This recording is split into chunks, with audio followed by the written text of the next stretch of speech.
Welcome to the Hunting Beast Podcast, your source for hunting tactics, news, and stories.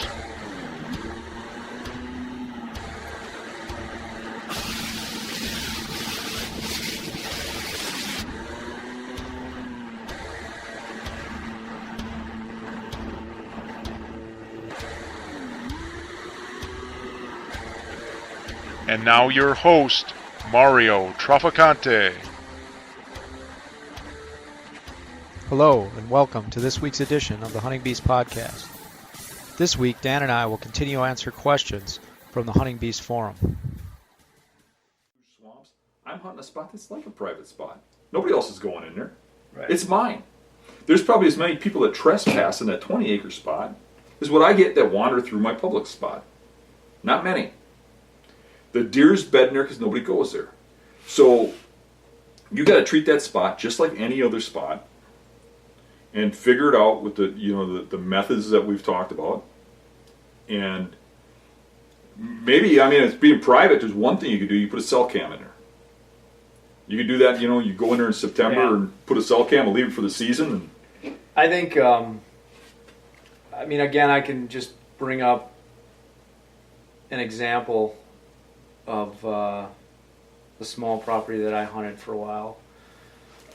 Like Dan mentioned, I think timing during the year and patterns is key, right? So on this property, like I mentioned before, you had a field that sort of wrapped like this, and then there was another back field here, and then you had this transition line that ran the full length of the field. Okay? There was a line of oaks here, a chunk of oaks here. All right. During the early season, so a September hunt, this whole ridge from here over was extremely thick. You had full leaf cover, and there was oak spread out throughout this ridge. So our access point is right here. You could come in here and you with my eyes, you couldn't see across this property. All right. So I identified over the years that there were a couple key bedding spots here and over here. And I knew there was bedding on the lower side of the neighbor's property.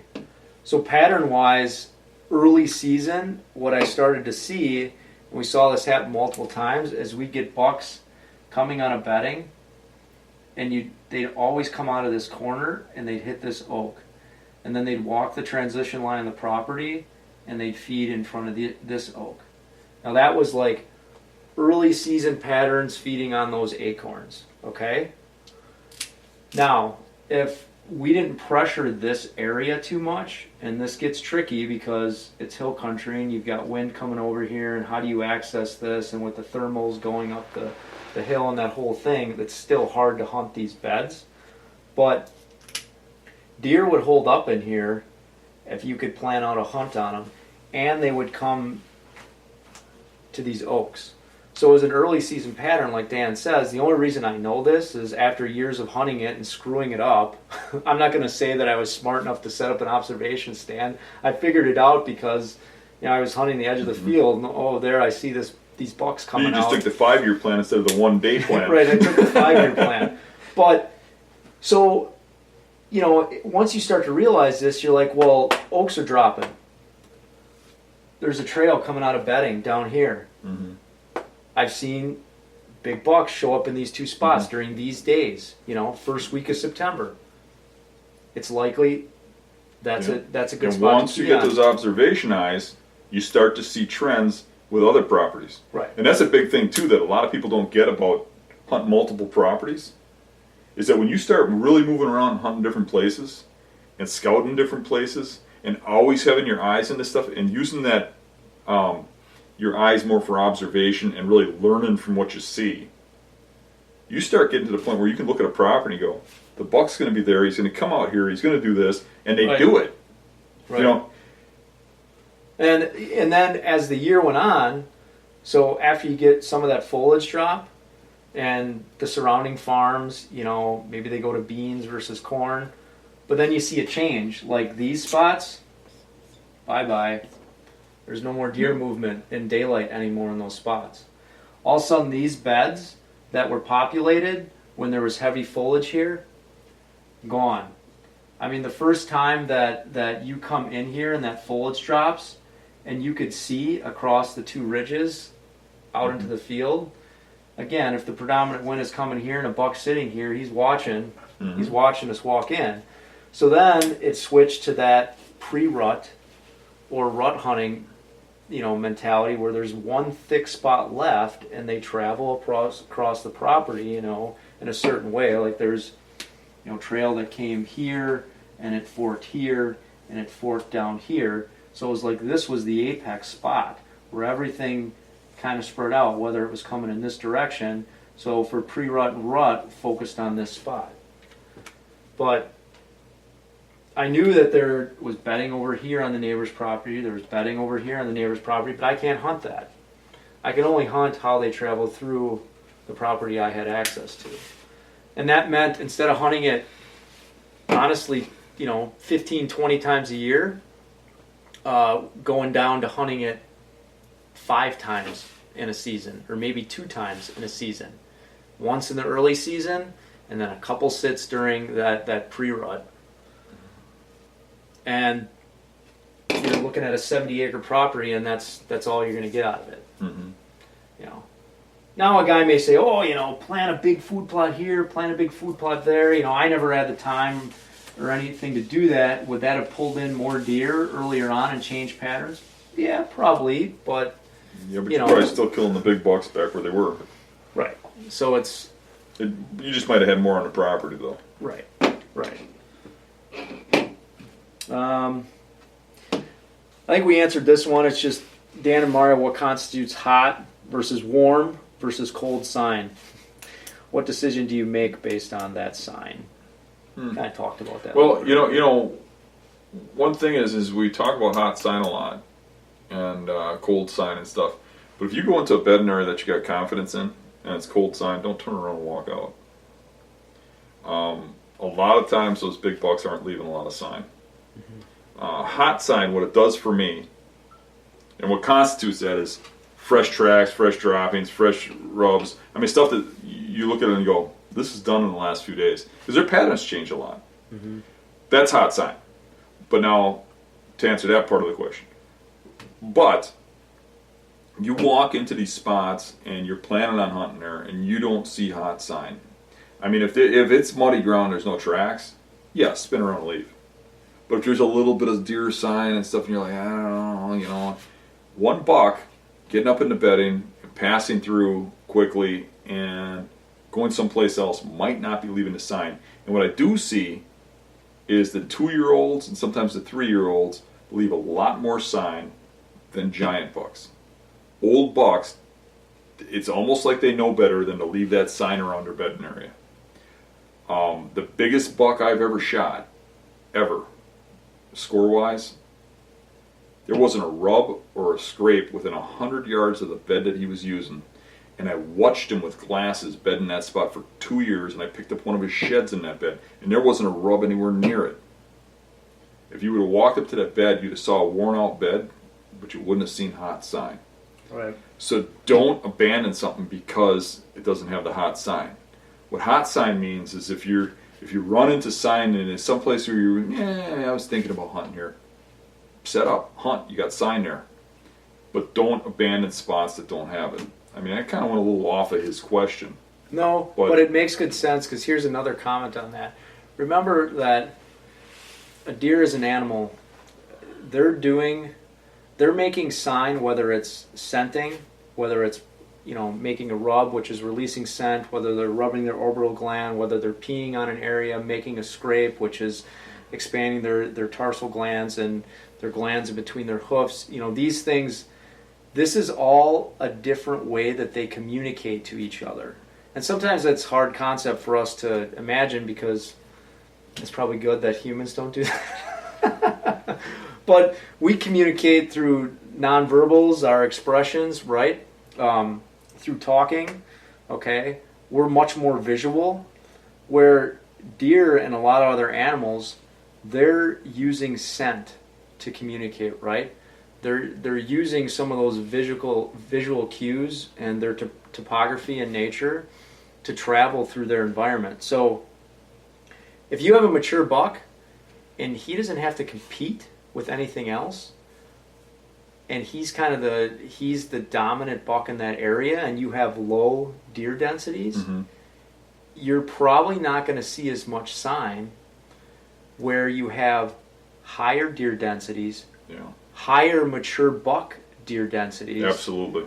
Because that buck now has to compete. Right. He has to compete, and he has to also show that I'm going to scent here, I'm going to mark here, because he's showing those doe, he's showing those other deer that this is his territory. You know, you say that, and remember, now I've hunted both. I've hunted stuff where there's one big buck I want in a mile of land, and I've hunted managed land where there's 20 giant bucks running around. Yeah. And you get into that managed land, and every one of those big buck bedding areas is marked up aggressively. Yeah. You get into that public land, and where that huge buck is, none of the other bucks are allowed in there. They know better than to even mess with that guy. He owns it. He don't have to rub that stuff. What he's rub marking is when he gets to a food source and, hey, somebody's been here. You shouldn't be here. And he's marking, letting them know. Or, hey, there's a doe coming through here. Hey, look at this, babe. You know, that's what he's marking. He's not marking that bedding area. But those younger bucks are aggressive. They are trying to establish their spot. Yeah, they're trying to assert their dominance. They're like a teenager. Yeah. You know, teenagers are going to go around, hey, look at me, I'm tough. You know, one piece of sign, to go back on this guy's thing, that I think is really important. You don't see it a lot. You got to look for it. But it's when you find a scrape that's associated with bedding. Usually, when you do, it's two buck bedding areas competing against each other, and there's a scrape, like a community scrape between the two, and they mark it a lot. A lot of my biggest bow kills came from those types of scrapes, and they came in September or early October, when you really wouldn't think of a scrape. But really, I mean, probably my two biggest bow kills came from that exact scenario. And the one was an 11-pointer that was probably pretty close to Boone and Crockett. He was in the 160s. That buck, I watched him from a hilltop. I glassed him. He was bedding in a bowl in a river, and he would come out to the scrape. Even in August, I was watching him come to the scrape in daylight, work that scrape before he'd move on. And no matter what he did, he'd always make it to that scrape before he moved on. And I watched that and observed it. And I had a bear hunt that year. When I got back from that bear hunt, it was deer season already, and I raced straight to that tree. I think it was the second day of the season. And I got up that tree, and it was raining all day. And as soon as that rain stopped, it was driving him nuts. His scent wasn't in that scrape. He got up, walked that scrape, and I shot him in the middle of the day. And the other one was the 400-pound slob. Mm-hmm. Every buck that would come out of bedding, these two bedding areas, would go to that. I was watching that from a parking lot with glasses. We talked about that earlier. Yep. Watching that buck and another one, and a couple other ones, go to this scrape, and they'd come from the two different bedding areas, and they'd work that scrape, and then they'd move on. And they weren't really aggressive towards each other, but they're letting each other know that they're there, probably working up towards rut, right? When they're going to be a little more aggressive. Yeah, I mean, one of the deer up here on the wall was an example of a spot that Dan actually identified from a Yeah, I saw that scrape aerial, from my tree. Well, yeah, but the spot was, you picked it from an Yeah, the aerial put us there, though. Right, the aerial put us there, but then, I mean, same thing, you're sitting here with an island. Let me get a marker that works. Kind of a point. Yeah. Zoom this in a little. But yeah, you're sitting on this point, I guess it kind of goes like that. But we knew that there's bedding over here, potential bedding. There's bedding out here. And there's bedding right here. And there's another small satellite island over here. And There's even bedding over here that was feeding off of that. Yeah. And again, I'm telling Dan's story, but because it worked out in my favor as well, but he walked this transition here, here, here, here, here, identified a tree And right in front of it, he found this community scrape, right here. And what we noticed is there was this convergence of trails coming from here, and off these sides there was some coming through, but they were also cutting across here. So it was like what you just described, everything that was coming out of bedding, and we didn't know at the time what was primary, what was secondary, and what was coming to scent check that spot. And that year, Dan actually shot a buck out of there early season, and I went back in late in October and shot another one out of that spot. From my point of view, I think I hunted over here a little bit, but we identified a lot of this stuff, but we went in here off of maps. So I hunted over here a little bit, and I knew there was some stuff going on over there, but I was interested in what was going on over here. And I had a scrape between bedding here, too. Yeah. And that was causing bucks to come in there, and that's how I got my buck. Yeah. Twice, 2 years in a row, I got bucks associated with that scrape. Yeah. So I had forgotten about those when I was mentioning those other ones. Yeah. But while sitting there, I watched deer come in from the other bedding because, once again, I'm getting into a position where I can kill, but I can see the swamp. Yeah. I can hear the swamp. And I watched the bucks all kind of come from all the bedding and meet over here. And through the brush, I couldn't quite make out how big they were, but I could see tines, and I could see bucks working a scrape. And I shot my buck, and I think that's where I said, man, you should get in here. There's a scrape there. Yeah. All the bedding's relating around that scrape, and you got in there, and what happened? Yeah, we waited, I think it was 3 weeks later. I went one other sit back there, saw one lone deer, and then got back in there, let it cool off, and got back in there one other time. And this time the buck came out of this bedding, was what we presumed, and walked to that transition, and I got him. But that, I had to sit in this spot last year because we just had to try it out. You had one sit back there, I had one sit. I had bucks come out of this bedding, 2 bucks, smaller bucks come and walk across this transition. It was a small 4-pointer and an 8-pointer, and then there was some large buck that I could see. Again, it was 100+ yards out, but I saw him. I could hear bucks wrathing around in here and clinking antlers. And that buck came to a high spot in the swamp, and he sat up on by a licking branch right there. Now he was, over 100 yards out, but I could tell it was a mature animal, big body. But it's just one of those spots where you could see everything that was going on, and you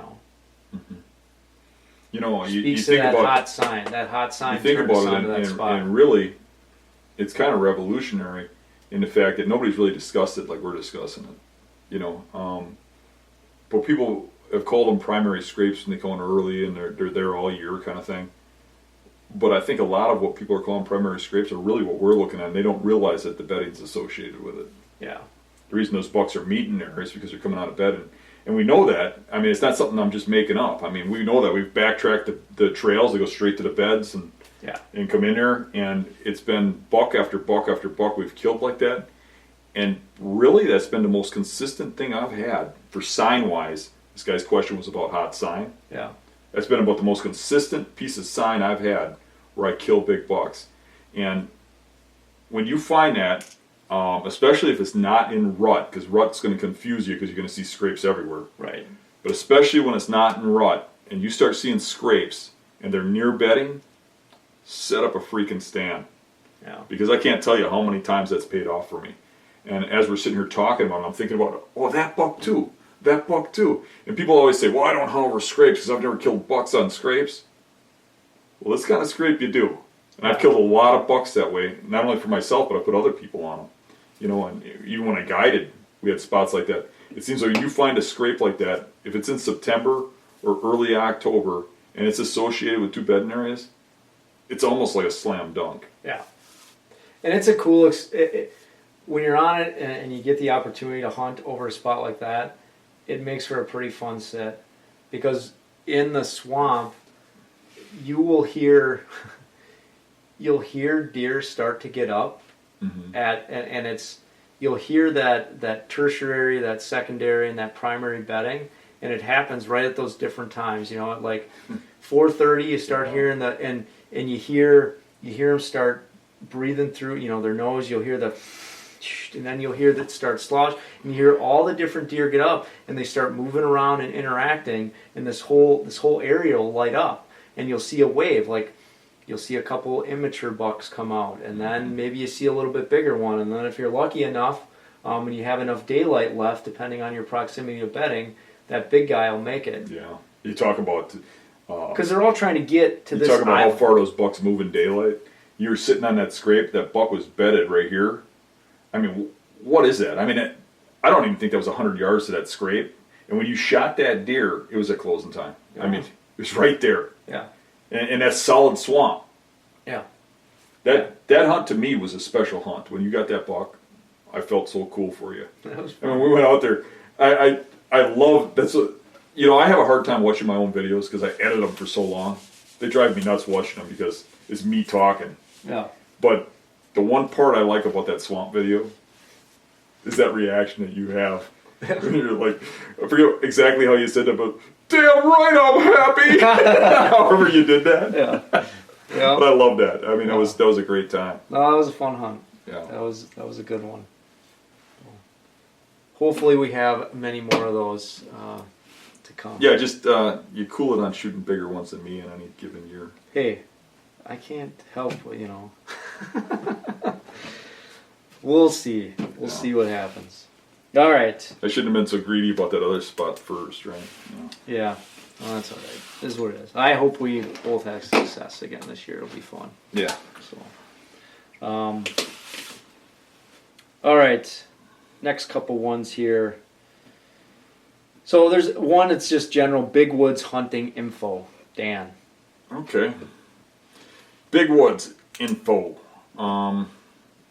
One tip with that would be don't look at a giant woods. Break it down. Look at little sections. Try to take a look at that woods and say, what is the best area in here and why? You know, what's got the terrain breaks, where isn't anybody going? And look at that little section, take a 40 of it or whatever, and concentrate on that until you got it down. Then start expanding out. If you start trying to look at that whole big woods, it's just going to be confusing, it's going to be overwhelming, it's going to be hard. I would break it down, find a little section, and hunt that. The only way I go off of that is, number one, I want to expand from that. I learn a section, well then I'm going to learn another section, I'm going to learn another section. You know, and it's a matter of what a guy can handle. But I'll go venture off of that when something big shows up. I mean, like say the bear bait buck. Right. Then I'm in there. You know, I'm going after that animal. You know, or there's big signs someplace. But then still, I'm concentrating on a small area. And those bucks are not as much nomads as what people think. They're not wandering around for miles and miles and miles. They're holed up in some little area. They learn a way to survive in a small area. I get into big woods, I am not concentrating on solid timber. I'm looking for features. Yeah. It's just like taking a farm and looking at that big 40-acre wood blot in the middle of the farm and going, that's where I'm going. Not me, I'm going off to the side hunting the little ditches and stuff. I'm not hunting that big wood lot because that's probably not where the buck is that I'm after. Yeah. And when you look at big woods, he's probably not in one big solid chunk of timber. He's going to be where it's swampy, it's low, there's a creek running through. There's going to be some sort of feature there that puts him there. And once again, it's going to relate back to the things that we talk about on the website all the time. You know, you look at big woods. One of my favorite things to look for is swamps, beaver dams. Beaver dams are huge. I mean, they create food, they create openings. They're not out there gnawing on trees. There's no cover in trees, in timber. No. You got to find cutovers and the ones that are not getting abused, not next to the road where everybody sees them. Right. The ones that are back in a ways, they're off to the side, or the stuff that's right next to the road and everybody's avoiding. A lot of times you're going down the highway and there's a spot where you turn into the dirt and take the gravel in for ways. Sometimes if the stuff's there, once again the overlooked spot might be right where you turn off the highway along the side of it. Nobody goes and hunts alongside the expressway. Right. You know, you got to look for those things that are off to the side, and you know, might sound a little cliche, but that's what it is, and that's what you got to concentrate on. And I've had success in big woods, you know, and I get up there and I continually get on the bucks. The trouble is nowadays there hasn't been too many big bucks up in big woods country because of wolves and bears and stuff. They're still there, but you got to work for them a little harder now. Yeah. I think Magic Man mentioned that with his, you know, his tracking tactics on his hunting, and one thing that kind of stood out in my mind with his years of tracking bucks on foot and following them through long stretches of big woods was that he's like, again, they move through the property with a purpose. They know where they're going through the property. They don't meander or just wander. Mm-hmm. There's a reason why they're taking the property the way they do. And may it be the grade of the land, you know, if you're looking at a topo map, may it be a change in the cover. Maybe it goes from big timber and, you know, you've got to switch to pine, or you've got to switch to a thicket where there's a little thicket point, or maybe it transitions to a swamp. I think he even mentioned in that podcast where he was tracking that buck, and he's like, this buck is not going to walk through this well-known funnel that I know, but he's going right towards there. And all of a sudden, right before the funnel, the buck turned, Yep. and there was a heavy trail that cut through this section, a nasty swamp. So again, I think it goes back to you've got this huge, vast area that's got all common topography, right? It's all big trees. Where is the uncommon spot? Mm-hmm. Where is the uncommon spot that has different vegetation, different land features, and you know, think about how that deer may move through there. You know, think about the Karate Kid in Miyagi. He's got the kid painting the car or something, and the kid can't figure out what he's doing. If I was Miyagi, you know, I'd be telling you, follow deer tracks. Yeah. And there's a reason Todd knows all that stuff that he talked to you about. And I know that because I've followed deer tracks. You know, I've tracked deer. I hunt deer tracking. Not as much as he does, but I do follow him a lot in the off season and even during the season. Yeah. And look at where they've gone, what they've done. Tracks tell you so much. And when you start following a set of tracks, you really learn some things. And, you know, you go out into the public swamp, I mean, you get on a track, and it's a big buck, and you know that buck, and you're following. And it blows my mind away that you think there's hunters everywhere out here. And how that deer can get through a maze where you see him going right for all this hunter's sign, right? And he can get through there and never go past a shootable tree. And it's like, how could you do that? But you follow the path and you think, wow, this deer really knows what he's doing.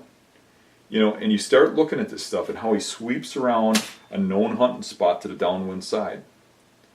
And you're like, he knows that spot's there. You know, the first time, maybe you think it's a coincidence. But when you start seeing repeated patterns, you start realizing what's going on. And not only that, but when you follow a big buck's track, where does it lead? Yeah. Eventually, it's going to take you to his hole, where he lives. You want to know where they live? Follow those tracks. You know, it's following tracks really teaches you a lot. You don't have to be a gun hunter. Some of the guys out here are just bow hunters and they just hunt instinctively and stuff. I'm not telling you follow them and kill them. It's probably a good method. But I'm saying follow some tracks every now and then and learn a few things about these deer. You'll learn your property from a deer's eyes, from a deer's perspective. You start to see things. One thing that I'm seeing a lot with tracking deer is that they aren't going beeline to a bed. A lot of times, you start seeing them start to slow down and do some things around bedding, and they go into this bedding area, and you can see them walk around in the bed and face different directions, and they're in that bed, but they never lay down. Then they walk off. And then you think, okay, now he's going to lay down. He gets another bed, and he walks around in a little bit, and then he walks to another one. All in a small area. You know how they got those like 1 acre bedding areas? Yeah. And then finally he chooses a bed. And I'm starting to feel, from looking at this over and over and over again, that they're going in there and they're smelling that bed. Not the bed, but making sure They're safety wise. What's coming They in. know where the scents are coming from, what's going on. Remember, they see with their nose. Yep. But they're actually going in that bed that they were planning on bedding on and saying, not here. I'm going to the next one. Not here. And they're really choosing those spots hard. And I wouldn't know that if I never followed the deer track. Right. That would have never came to me. I would never learn that little thing about them. And you start looking at these deer pictures, because I got a lot of people showing me images. Some of them will post them. Some of them want to keep them secret, but I'll show Dan, But I'm seeing a lot of images where people, the big thing now is everybody wants to put these cameras over beds, and it's probably not the greatest thing for hunting, but you'll learn a lot. Yeah. But you see a lot of those images where the deer are doing just what I was seeing in the snow tracking, where the deer's in the bed and then it wanders off, and the guy's like, oh, I don't know, they're not bedding here. And I think a lot of it is that little sixth sense when they go into those beds and they're seeing the camera. A lot of times you got the picture of them looking up into the camera. Yeah. They're seeing something, they're sensing something, and then they're moving on. But you see the same thing, coming into the bed, checking it out, smelling around a little bit and leaving. But why are they going to a bedding area? They're not going there to eat. They're not going there to look for does when it's a buck bedding area. They're going in there to bed. They're coming in there in the morning to bed, but they're not staying there. Yeah, even my camera that I had set up last year, it was interesting in that watering hole scenario, but there was doe and fawn and some smaller bucks on that thing like all summer long.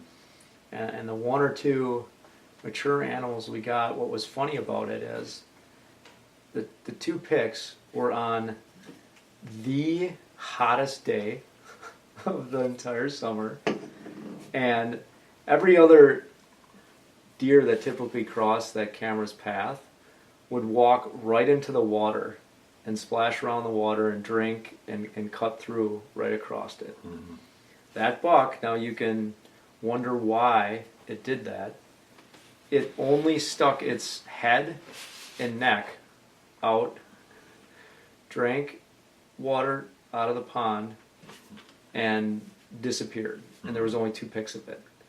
So and my scent was in there because I had been in there to set that camera, but it makes you wonder, why did that mature animal not follow those same trails that were just being beat down by every other deer that was coming in there?